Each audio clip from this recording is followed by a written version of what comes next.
Welcome to my channel success fibre classes. आप सब कैसे हैं? आई होप सो आप सभी अच्छे होंगे।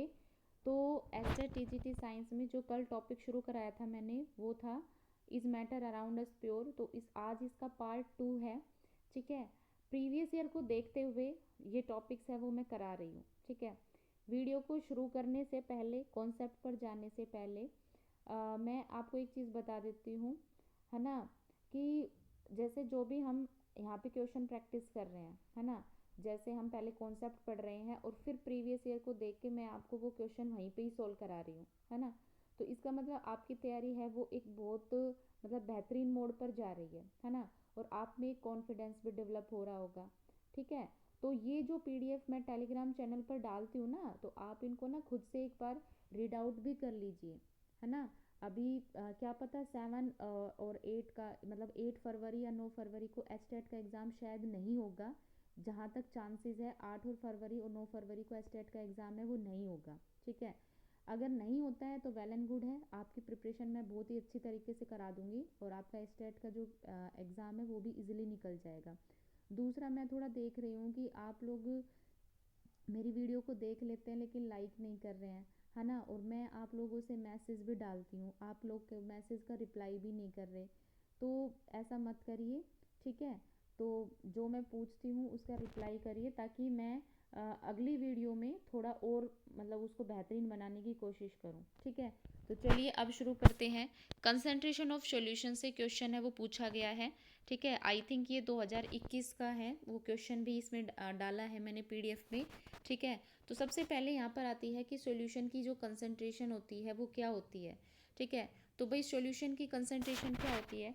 सॉल्यूशन की कंसंट्रेशन होती है कि अमाउंट ऑफ सोल्यूट, है ना, कितना अमाउंट सोल्यूट का वो डिजोल्व है सॉल्यूशन की यूनिट क्वांटिटी ऑफ वॉल्यूम में, मतलब कितने वॉल्यूम के अंदर सोल्यूट का कितना अमाउंट डिजोल्व होता है वो होती है कंसंट्रेशन। ठीक है, कंसंट्रेशन है वो सोल्यूट की अमाउंट पर डिपेंड करती है जो सोल्यूशन के अंदर प्रेजेंट होती है। ठीक है, और इसी के बेस पर ही, अमाउंट ऑफ सोल्यूट के बेस पर ही जो कंसंट्रेशन होती है उसको हम दो टाइप से डिफाइन करते हैं। एक सोल्यूशन का नेचर होता है डाइल्यूट और एक होता है कंसंट्रेट। ठीक है, इसको मैं आपको किस तरीके से समझा सकती हूँ, देखो, मान लो आपने 2 गिलास पानी लिया। ठीक है, अब आप रूह अफ़ज़ा बना रहे हो। ठीक है, आपने एक गिलास ए है और एक गिलास बी है, इसमें भी आपने 100 ml पानी लिया है और इसमें भी आपने 100 ml पानी लिया है। ठीक है, इसमें ए वाले गिलास में आपने सिर्फ 2 कप रूह अफ़ज़ा का ऐड किया, लेकिन इसके अंदर आपने 5 कप रूह अफ़ज़ा का डाल दिया। ठीक है, तो इसका मतलब इसमें क्या है, आपने 5 कप रूह अफ़ज़ा का डाला हुआ है, तो इसका मतलब क्या है कि इसका जो कलर आएगा रूह अफ़ज़ा का वो क्या आएगा, डार्क आएगा, और इसका जो कलर है वो थोड़ा लाइट आएगा। क्यों? क्योंकि इसमें जो आपने सोल्यूट डाला है रूह अफ़ज़ा, उसका जो अमाउंट है वो ज़्यादा है, लेकिन इसमें क्या है, वाटर के कंपैरिजन में अमाउंट जो है सोल्यूट का वो बहुत ही कम है। तो हम क्या कहेंगे कि ये हमारा कैसा सोल्यूशन है, डाइल्यूट सोल्यूशन है, और ये हमारा क्या है, कंसंट्रेट सोल्यूशन है। ठीक है, तो जिस चीज़ का भी आप सोल्यूशन बनाते हैं, जैसे मान लो आपने रूह अफ़ज़ा का सोल्यूशन बनाया है, तो अगर पानी ज़्यादा है और सोल्यूट यानी रूह अफ़ज़ा आपने बहुत कम डाला है तो दैट मीन्स वो हमारा डाइल्यूट होगा। लेकिन आपने पानी है वो उतना ही लिया है, लेकिन उसमें आपने रूह अफ़ज़ा की क्वांटिटी बढ़ा दी, मतलब रूह अफ़ज़ा का मात्रा ज़्यादा है और पानी है उसके कंपैरिजन में कम है, तो वो होता है हमारा कंसंट्रेटेड सॉल्यूशन। ठीक है, तो इसी तरह से हम एसिड को डिफाइन करते हैं ना, एक होता है हमारा डाइल्यूट सल्फ्यूरिक एसिड, आपने सुना होगा, और एक आपने सुना होगा कंसंट्रेट सल्फ्यूरिक एसिड। तो डाइल्यूट सल्फ्यूरिक एसिड में क्या होता है कि इसमें जो एसिड होता है ना H2SO4 वो कम होता है, और पानी क्या होता है इसके रिस्पेक्ट में बहुत ज़्यादा होता है। तो हम क्या बोलते हैं, जहाँ पानी ज़्यादा होता है वहाँ डाइल्यूट है, लेकिन इसमें क्या होता है, एसिड ज़्यादा मात्रा में होता है और पानी कम होता है, तो उसको हम बोलते हैं कंसंट्रेट। ठीक है, तो ये चीज़ आपको ध्यान रखनी है। तो क्या हो गया, अमाउंट ऑफ सोल्यूट जब डिजोल्व होती है पर लीटर ऑफ सोल्यूशन में या यूनिट मास में, यूनिट क्वांटिटी में, वो हम वॉल्यूम की फॉर्म में भी ले सकते हैं, मास की फॉर्म में भी, तो वो हमारी क्या होती है, कंसंट्रेशन होती है। अब यहाँ पे कंसंट्रेशन के कुछ न्यूमेरिकल्स बनते हैं, तो सबसे पहले हम कंसंट्रेशन को डिफाइन करते हैं मास परसेंटेज की फॉर्म में। ठीक है, तो अगर इसमें आपसे न्यूमेरिकल पूछा जाएगा, न्यूमेरिकल का फॉर्मूला होता है मास परसेंटेज निकालने का सोल्यूट का, mass of solute upon mass of solution into 100। ठीक है, और मास ऑफ सोल्यूशन कैसे निकलता है, अगर आपको सोल्यूट का मास पता है और आपको सोलवेंट का मास पता है तो दोनों को ऐड कर दोगे तो पूरे सोल्यूशन का मास है वो निकल आएगा। ठीक है, दूसरा निकलता है वॉल्यूम परसेंटेज। वॉल्यूम परसेंटेज की फॉर्म में जो कंसंट्रेशन निकालने का तरीका है वो क्या होता है, वॉल्यूम ऑफ सोल्यूट अपॉन में वॉल्यूम ऑफ सोल्यूशन इनटू 100। अब मैंने इसका एक न्यूमेरिकल है वो ऐड किया है, तो आप वो न्यूमेरिकल है यहाँ पर देख सकते हो, ठीक है। जैसे मान लो ये न्यूमेरिकल गिवन है, तो इसमें कह रहा है कि to make a saturated solution, एक सैचुरेटेड सॉल्यूशन बनाना है जिसमें 36 ग्राम सोडियम क्लोराइड लिया है, सोडियम क्लोराइड है, उसको 100 ग्राम पानी में डाला है, ठीक है। तो ये कह रहा है कि कंसंट्रेशन निकालनी है। अब देखो यहाँ पे यूनिट क्या है, ग्राम में है, और जो सोलवेंट है उसकी यूनिट भी क्या है, ग्राम में। इसका मतलब यहाँ पे कंसंट्रेशन मास परसेंटेज की फॉर्म में है। तो ये कह रहा है कि कंसंट्रेशन आपको निकालनी है, ठीक है, सॉल्यूशन की कंसंट्रेशन। तो देखो यहाँ पे मैंने आपको दो चीज़ बताई थी, एक बताई थी सोल्यूट और एक मैंने आपको बताया था सोलवेंट। सोल्यूट होता है जो कम क्वांटिटी में लिया जाता है और सोलवेंट होता है जो ज़्यादा क्वांटिटी में लिया जाता है। तो एक चीज़ तो यहाँ से पता चल गई कि सोल्यूट यहाँ पे क्या है, सोडियम क्लोराइड, और वाटर क्या है यहाँ पे, सोलवेंट, ठीक है। अब हमारे पास में फॉर्मूला क्या होता है मास परसेंटेज निकालने का, ये होता है मास ऑफ सोल्यूट अपॉन में मास ऑफ सोल्यूशन और इनटू में 100। लेकिन हमें तो यहाँ पे सिर्फ मास किसका गिवन है, सोल्यूट का गिवन है, सोलवेंट का गिवन है। तो हम क्या करेंगे, सोल्यूट के मास में हम सोलवेंट का मास है वो ऐड कर देंगे, तो यहाँ से हमारे पास में सोल्यूशन का मास निकल आएगा, ठीक है। अब फॉर्मूला होता है मास ऑफ सोल्यूट, सोल्यूट क्या है हमारे पास में, सोडियम क्लोराइड, क्योंकि ये कम क्वांटिटी में है। तो यहाँ पे क्या हो जाएगा, मास ऑफ सोल्यूट यानी 36 अपॉन में मास ऑफ सोल्यूशन कितना हो गया, 136। और परसेंटेज निकालने के लिए हम किससे मल्टीप्लाई करते हैं, 100 से। तो यहाँ पे जो इसकी परसेंटेज निकल कर आएगी वो कितनी आएगी, 26.47%। तो ये इसके बिहार पे क्या था, न्यूमेरिकल, ठीक है। आई होप आपको ये समझ आ गया होगा। उसके बाद कल मैंने आपको पढ़ाया था होमोजीनियस मिक्सचर, जिसको हमने सॉल्यूशन बोला था, तो यहाँ से मैंने आपको ये सारी चीज़ें बताती थी। अब आता है सस्पेंशन। सस्पेंशन क्या होता है, देखो सस्पेंशन कैसा मिक्सचर होता है, ये एक हेट्रोजीनियस मिक्सचर होता है। मतलब हेट्रोजीनियस का मतलब मैंने आपको बताया था कि हमने दो, जिस मिक्सचर में हमने दो कंपोनेंट को डिजोल्व कर रखा है और दोनों एक सेपरेट बाउंड्री से विजिबल है। जैसे मैंने आपको बताया था कि हम सोइल को, मिट्टी को हम पानी में डाल देते हैं तो मिट्टी नीचे सेटल हो जाती है, पानी अलग, तो आप मिट्टी और पानी दोनों को अलग अलग देख सकते हैं। इसी तरह से पानी में हमने चोक ऐड किया था, तो वो भी कैसा पार्टिकल है, कैसा मिक्सचर है, वो हेट्रोजीनियस है। ये इसका मतलब वो क्या है, सस्पेंशन है, क्योंकि उसमें पार्टिकल क्या होते हैं, सस्पेंडेड होते हैं, आपको दिखाई देते हैं। तो सस्पेंशन कैसा होता है, ये हमारा हेट्रोजीनियस मिक्सचर होता है। अब आपको इसकी रेंज याद रखनी है। सस्पेंशन की जो रेंज होती है वो 10⁻³ से 10⁻⁵ के बीच में आती है। लेकिन जो सोल्यूशन होती है उसमें क्या होता है, जो साइज होता है पार्टिकल का वो 10⁻⁷ सेंटीमीटर से कम होता है, ठीक है। अब आपने क्या किया, पानी में मिट्टी डाल दी, तो आप उन पार्टिकल को अपनी नेक्ड आई से देख सकते हो। तो इसका मतलब हम इसको नेक्ड आई से देख सकते हैं।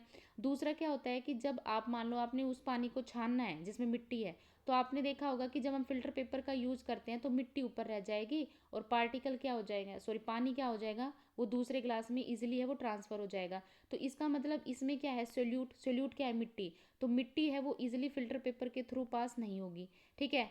उसके बाद फिर क्या होता है, अब जैसे मानो मैंने बोला कि ये क्या है, मिट्टी है इसमें नीचे और ये पानी है। अब मैंने क्या किया, यहाँ से टॉर्च से लाइट पास कराई, तो भाई टॉर्च की जो लाइट होगी वो हमें पता है कि जो लाइट होती है वो स्ट्रेट लाइन में ट्रैवल करती है। तो यहाँ पे है मिट्टी के पार्टिकल, मिट्टी के पार्टिकल क्या करेंगे, इसको यहाँ पे रोक लेंगे, तो इसका मतलब ये यहाँ पे लाइट क्या हो जाएगी, स्कैटर कर जाएगी और वो हमारी आंखों तक पहुँचेगी। इसका मतलब हमें क्या होगा, लाइट का पाथ क्या होगा, विजिबल होगा। तो इसका मतलब क्या है कि यहाँ पर ये टेंडल इफेक्ट शो करते हैं, टेंडल इफेक्ट आगे आएगा। तो इसका मतलब लास्ट में आपसे क्या बोला गया है कि सस्पेंशन के जो पार्टिकल्स होते हैं ये लाइट जो होती है उसकी बीम को स्कैटर करते हैं और स्कैटर करके वो हमारी आंखों तक पहुँचते हैं, जिससे हम लाइट का पाथ है वो देख पाते हैं, ठीक है। तो ये आगे आएगा टेंडल इफेक्ट, उसमें आपको समझ आएगा। दूसरा आता है कोलोइड। कोलोइड क्या होता है, जैसे दूध है वो हमारा कोलोइड होता है, तो ये भी नेचर में कैसा होता है, हेट्रोजीनियस होता है। बस इसका जो पार्टिकल का साइज होता है वो 10⁻⁴ से 10⁻⁷ सेंटीमीटर होता है। बिल्कुल पॉइंट टू पॉइंट मैं आपको वीडियो प्रोवाइड करा रही हूँ, बिल्कुल ईजी लैंग्वेज में। उसके बाद क्या होता है, ये भी लाइट की बीम को स्कैटर करते हैं, क्योंकि इसमें भी क्या होता है, पार्टिकल्स हैं वो मतलब पार्टिकल्स है वो क्या करेंगे, लाइट की बीम को रोकेंगे, क्योंकि मैंने क्या बोला ये हेट्रोजीनियस मिक्सचर है। तो वे लाइट की बीम को क्या करेंगे, रोक देंगे, रोक के वो क्या करेंगे, उसको स्कैटर कर देंगे और स्कैटरिंग से हमारी आंखों तक पहुंचेगी और लाइट का पाथ हमें क्या हो जाएगा, विजिबल हो जाएगा, ठीक है।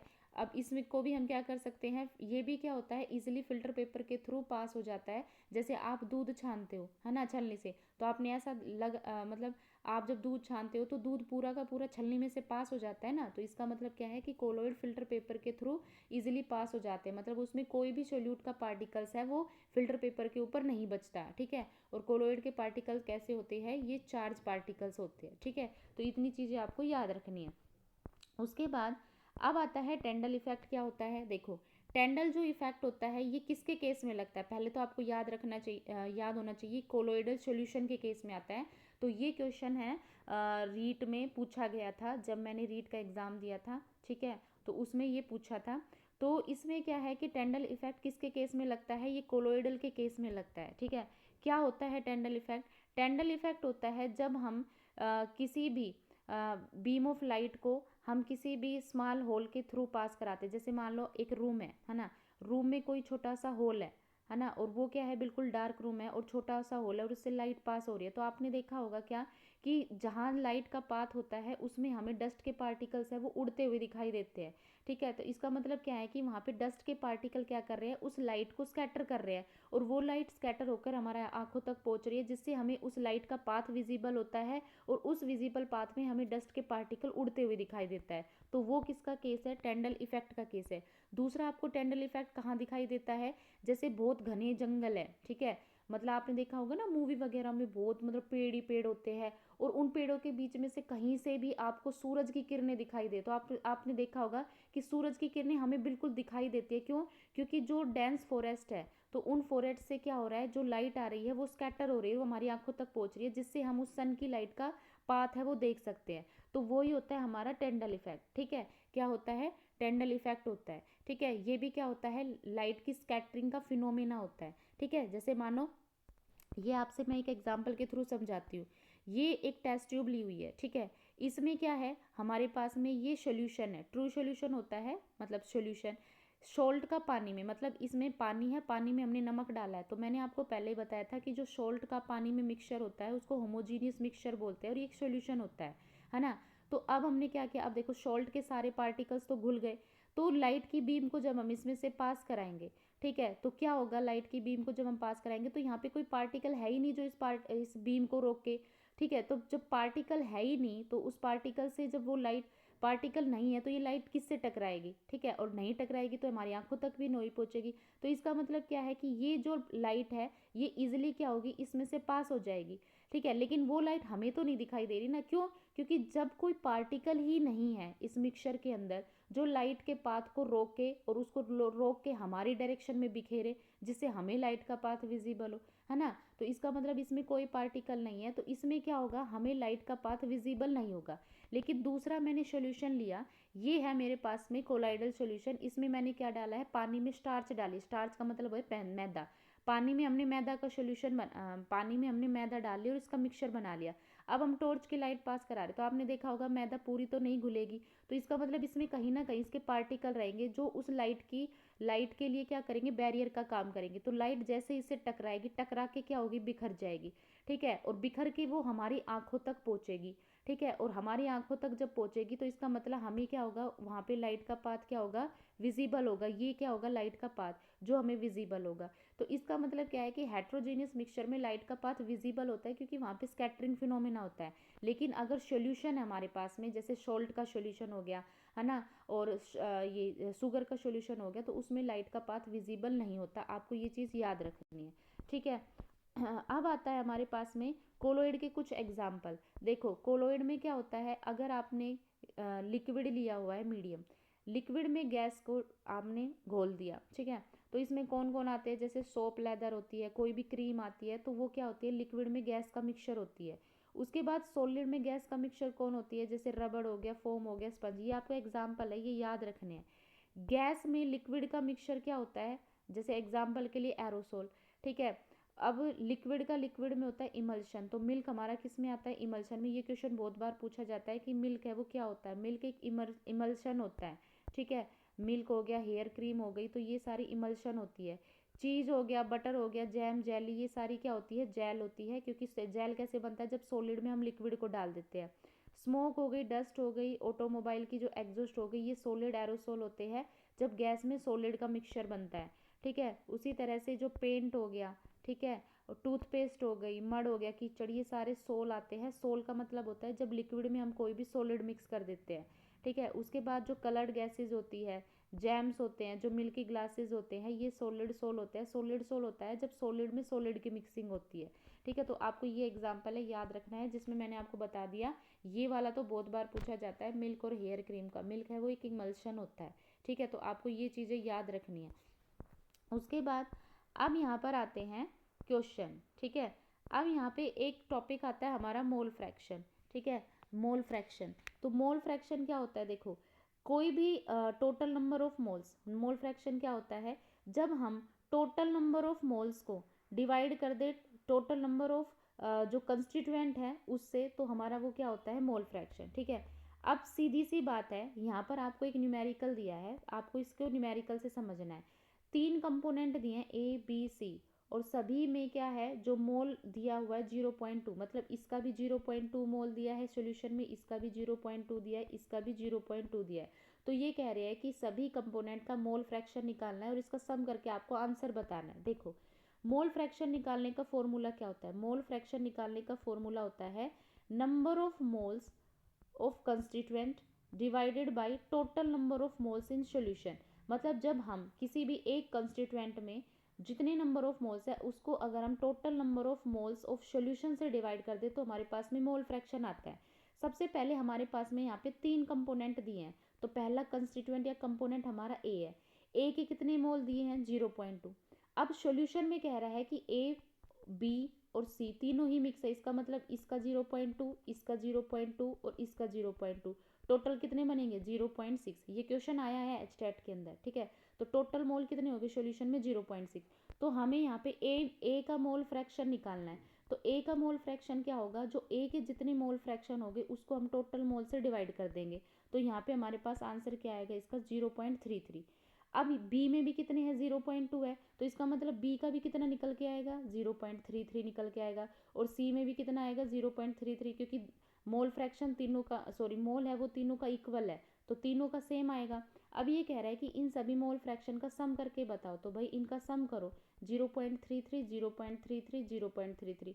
तो यहाँ से जब हम इसको सोल्व करेंगे, तो ठीक है, तो जब हम इसको सोल्व करेंगे तो ये कितना आएगा, 336 और 9, 336 9, और ये कितना आएगा, 0। मतलब इसका अप्रोक्स कितना आंसर आएगा, इसका आंसर आएगा 1, ठीक है। तो यहाँ पे ये ना आंसर गलत दे रखा है, इसका आंसर है ना 1 आएगा, तो इसको करेक्ट कर लेना, यहाँ पे ये गलत है ये आंसर, ठीक है। तो इसका कितना आंसर आएगा, 1, क्योंकि 0.9 का मतलब क्या है, अप्रोक्स 1 ही आएगा, ठीक है। तो इसका आंसर क्या होगा, 1, ठीक है। तो ये क्वेश्चन आया हुआ है। उसके बाद नेक्स्ट क्वेश्चन है, ये क्वेश्चन आया हुआ है, इसमें क्या पूछ रखा है, ये जो मैंने आपको कॉन्सेप्ट पढ़ा दी उसके बेस पर है।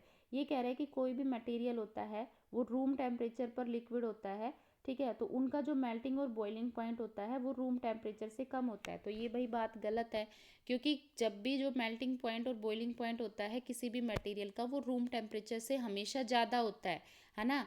आपने रूम टेम्परेचर पर पानी को रख दिया, क्या रूम टेम्परेचर पर ही पानी बॉईल होगा, नहीं, रूम टेम्परेचर से ज़्यादा होगा।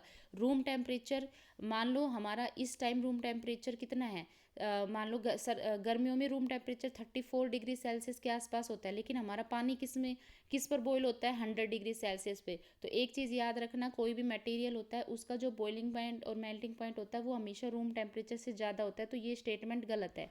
नेक्स्ट कह रहा है, जब भी हम सेल्सियस स्केल को केल्विन स्केल में चेंज करते हैं, तो ये कह रहा है कि 273 केल्विन को सब्ट्रैक्ट करते हैं। देखो इधर डिग्री सेल्सियस है ना, केल्विन और डिग्री सेल्सियस के बीच का रिलेशन होता है, केल्विन इक्वल टू होता है डिग्री सेल्सियस प्लस में 273, ठीक है। तो इसमें क्या होता है, डिग्री सेल्सियस को केल्विन में चेंज करने के लिए हम क्या करेंगे, 273 है वो केल्विन से सब्ट्रैक्ट करते हैं, ना कि टेम्परेचर से। तो ये बात भी गलत है यहाँ पे, ठीक है। उसके बाद ये कह रहा है कि डेंसिटी होती है आइस की वो लेस होती है वाटर से, ये बात भी बिल्कुल सही है, ठीक है। क्योंकि आइस की डेंसिटी कम होती है पानी से, जब भी तो पानी में बर्फ़ डालते हैं तो बर्फ़ क्या करती है, फ्लोट करती है, ठीक है। कोई भी चीज़ फ्लोट तभी तो करेगी जब उसकी डेंसिटी पानी से क्या होगी, कम होगी। तो इसका मतलब ये बात बिल्कुल सही है, क्यों, क्योंकि आइस का जो स्ट्रक्चर होता है वो केज स्ट्रक्चर होता है, ठीक है, इसलिए वो फ्लोट करती है और इसकी डेंसिटी क्या होती है, कम होती है। नेक्स्ट कह रहा है, इसका मतलब आंसर तो हमारा सी होगा।